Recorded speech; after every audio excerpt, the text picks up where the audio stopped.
ഇന്ന് അത്തമാണ്, അത്തം 10 പൊന്നോണമെന്നാണല്ലോ ചൊല്ല്. ഇനിയുള്ള 10 നാളുകൾ മലയാളികളുടെ മനസ്സിനകത്തും പുറത്തും പൂക്കാലമാണ്. സമത്വസുന്ദരമായ മാവേലി നാടിൻ്റെ സ്മരണകൾ ഉണർത്തുന്ന ഉത്സവകാലത്തിനാണ് ഇന്ന് തുടക്കമാകുന്നത്.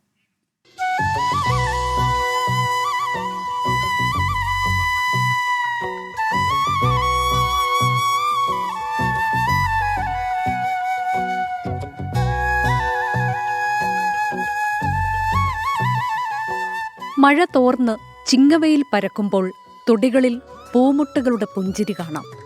ഓണത്തിന്റെ വരവറിയിച്ച് ഇന്ന് അത്തം.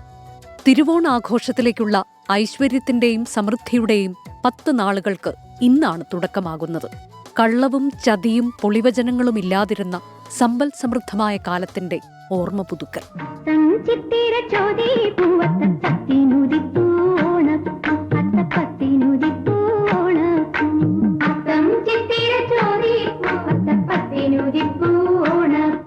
മഹാബലിയെ സ്വീകരിക്കാൻ വീടുകളിൽ പൂക്കളമിട്ട് തുടങ്ങുന്നത് അത്തം നാൾ മുതൽക്കാണ്.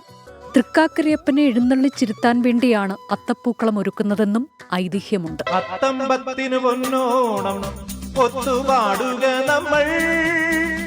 ഓണം വന്നല്ലോ, തിരുവോണം വന്നല്ലോ. തുമ്പയും മുക്കുറ്റിയും കണ്ണാന്തളിയും മന്ദാരവും ശംഖുപുഷ്പവും ചെണ്ടുമല്ലിയുമൊക്കെ പൂക്കളങ്ങളിൽ നിറയുമ്പോൾ നിറവും സൗരഭ്യവും പരക്കുന്നത് മലയാളി മനസ്സുകളിൽ കൂടിയാണ്.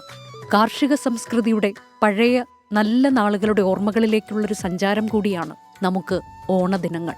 വടംവലിയും വള്ളംകളിയും പുലിക്കളിയും കുമ്മാട്ടിക്കളിയും തിരുവാതിരക്കളിയും ഒക്കെയായി ഇനി കുറേയേറെ ദിനങ്ങൾ. ഓണത്തിന്റെ നിറസമൃദ്ധിയിലേക്കും സമ്പന്നതയിലേക്കും കടക്കുമ്പോൾ കഷ്ടനഷ്ടങ്ങളുടെ വേദനകൾ അനുഭവിക്കുന്നവരെ നാം കാണാതിരുന്നുകൂടാ. അവരെ കൂടി ഉൾച്ചേർത്തുകൊണ്ടാകട്ടെ നമ്മുടെ ഓണാഘോഷം. എല്ലാവർക്കും 24-ന്റെ അത്തം ദിനാശംസകൾ. Research desk 24.